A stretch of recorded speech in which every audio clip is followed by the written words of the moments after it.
మరి కొమరం భీం కూడా మరి రామ్జీ గోండ్ తర్వాత మనకు ప్రధానంగా ఈ యొక్క ఆది గిరిజనుల పక్షాన కొట్లాడినటువంటి వ్యక్తి ఎవరు సార్ అంటే కొమరం భీం గారు.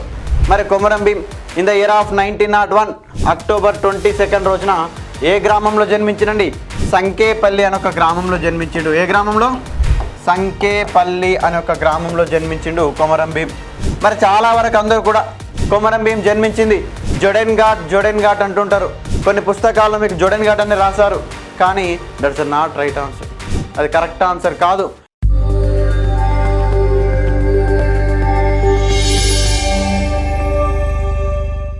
ఏ ప్రాంతంలో జన్మించింది సార్?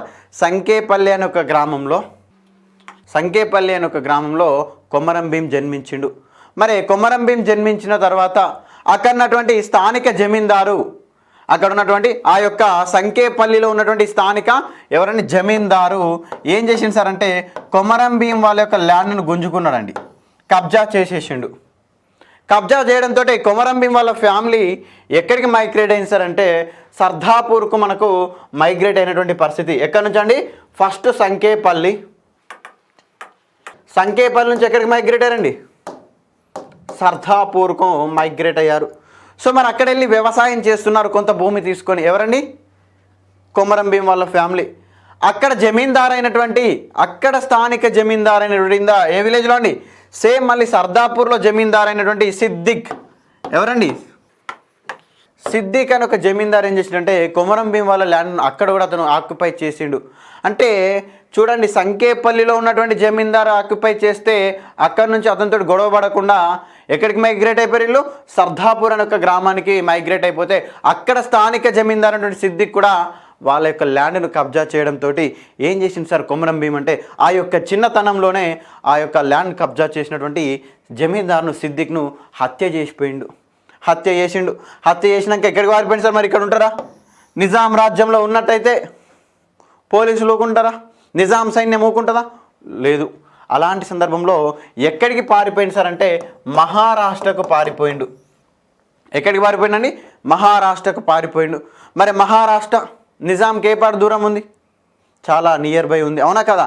అందుకోసం మరి ఎక్కడైనా సరే దొరకబడతారన్న ఉద్దేశంతో ఎక్కడికి మళ్ళీ మహారాష్ట్ర నుంచి ఎక్కడికి పారిపోయింది సార్ అంటే కొమరం భీము అస్సాంకు పారిపోయిండు. ఒక్కసారి జాగ్రత్తగా చూసుకోండి, ఈ విలేజెస్ అన్నీ గుర్తుంచుకోండి. ఒకసారి ఈ యొక్క విలేజెస్ అన్నీ కూడా గుర్తుంచుకోండి. ఫస్ట్ అసలు కొమరం భీం గ్రామం ఏంటి? సంకేపల్లి నుంచి ఎక్కడికి మైగ్రేట్ అయ్యిండు? సర్దాపూర్కు మైగ్రేట్ అయ్యిండు. ఎక్కడికండి? సర్దాపూర్కు మైగ్రేట్ అయ్యిండు. మరి సర్దాపూర్ నుంచి ఎక్కడికి వెళ్ళిపోయిండండి? మహారాష్ట్ర నుంచి ఎక్కడికి వెళ్ళిపోయిండు? అస్సాంకు వెళ్ళిపోయిండు. మరి అలాంటి సందర్భంలో అక్కడ కొమరం భీం దేనిలో శిక్షణ పొందాడు సార్ అంటే గెరిల్లా యుద్ధ పటిమిల. దేనిలోని? గెరిల్లా పద్ధతిలో శిక్షణ పొందిండు. ఎవరండి? కొమరం భీం. మరి గెరిల్లా యుద్ధ పద్ధతిలో శిక్షణ పొందడం ఏంటి అంటే గెరిల్లా అంటే ఏంటి? గెరిల్లా టైప్ ఏంటి అంటే మనకు అసలు యుద్ధం అంటే ఏ విధంగా చేస్తారు? డైరెక్ట్ కథన రంగంలోకి రణరంగంలోకి వచ్చి ఎదురెదురుగా పోరాటం చేసుకుంటారు, అవునా కాదా?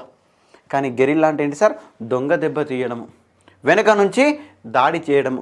అందులో చాలా నైపుణ్యం కలిగినటువంటి వ్యక్తి కొమరం భీం గారు. మరి కొమరం భీం గారు అస్సాం ప్రాంతం నుంచి మళ్ళీ ఎక్కడికి వచ్చిండు? ఈ యొక్క ప్రాంతంలో ఏదైతే నిజాం పోడు వ్యవసాయాన్ని రద్దు చేసిండో మరి పోడు వ్యవసాయాన్ని మళ్ళీ తిరిగి పునరుద్ధరించాలి, గిరిజన హక్కులను కాపాడాలి, మరి స్థానిక జమీందారుల నుంచి గిరిజనులకు రక్షణలు కల్పించాలి. మరి అనేక మంది గిరిజనులు అమాయకులు, మరి ఈ యొక్క జమీందారులు కానీ ఈ యొక్క భూస్వాములు కానీ ఈ యొక్క గిరిజనులకు మాయ మాటలు చెప్పి వాళ్ళకు ల్యాండ్స్ గుంజుకుంటున్నారు, వాళ్ళ యొక్క ల్యాండ్స్ అనేది తీసుకుంటున్న ఉద్దేశంతో గిరిజనుల పక్షాన పోరాడడం కోసం అస్సాం ప్రాంతం నుంచి ఎక్కడికి వచ్చింది సార్? జోడెన్ ఘాట్ వచ్చి స్థిరపడ్డటువంటి వ్యక్తి ఎవరండి? అస్సాం నుంచి ఎక్కడికి వచ్చి స్థిరపడ్డాడు? జోడే ఘాట్కి వచ్చి స్థిరపడ్డటువంటి పరిస్థితి. ఎక్కడికి వచ్చి స్థిరపడ్డాడండి? జోడే ఘాట్కి వచ్చి స్థిరపడ్డటువంటి పరిస్థితి. జోడెన్ ఘాట్ అంటే చాలా పుస్తకాలు లాస్ట్గా జోడే ఘాట్కి వచ్చిండు, జోడే ఘాట్కి వచ్చినటువంటి పరిస్థితి. మరి జోడే ఘాట్కి వచ్చినటువంటి కొమరం భీం ఒక పెద్ద నినాదాన్ని తీసుకొని రావడం జరిగింది సార్. ఏ నినాదం సార్? ఏ నినాదంతో ఉద్యమించింది సార్? జల్ జంగల్ జమీన్ అని ఒక నినాదం. ఏ నినాదం అండి? జల్ జంగల్ జమీన్. అనక నినాదం. జల్ అంటే ఏంటండి? నీరు. జంగల్ అంటే ఏంటండి? అడవి. జమీన్ అంటే ఏంటండి? భూమి. ఏమని పోరాటం చేసిండండి? జల్, జంగల్, జమీన్ అంటే నీళ్ళు, అడవి, భూమి. అంటే మా మాటే మా రాజ్యే అని మనకు ప్రధానంగా జల్, జంగల్, జమీన్ అనే ఒక పేరుతోటి అనేక మంది గిరిజనులను కలుపుకొని, అనేక మంది ఆదివాసులను కలుపుకొని పోరాట పటిమను కొనసాగించాడు. ఎవరికి వ్యతిరేకంగా పోరాటం చేస్తున్నాడు కొమరం భీం? నిజాంకు వ్యతిరేకంగా పోరాటం చేస్తున్నాడు. నిజాంకు వ్యతిరేకంగా ఆ యొక్క నిజాం ప్రభుత్వం తీసుకున్న నిర్ణయాలు, అదేవిధంగా స్థానిక జమీందారులకు వ్యతిరేకంగా పోరాటం చేస్తున్నాడు. మరి అలాంటి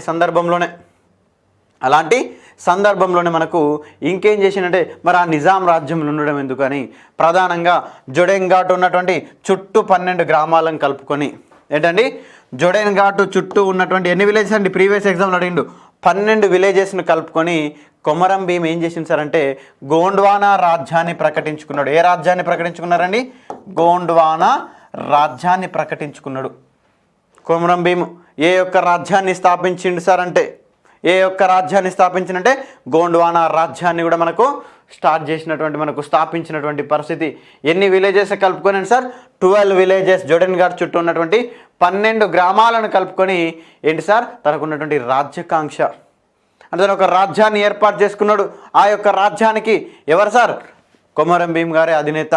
అలాంటి సందర్భంలో మరి నిజాం ఊకుంటాడా?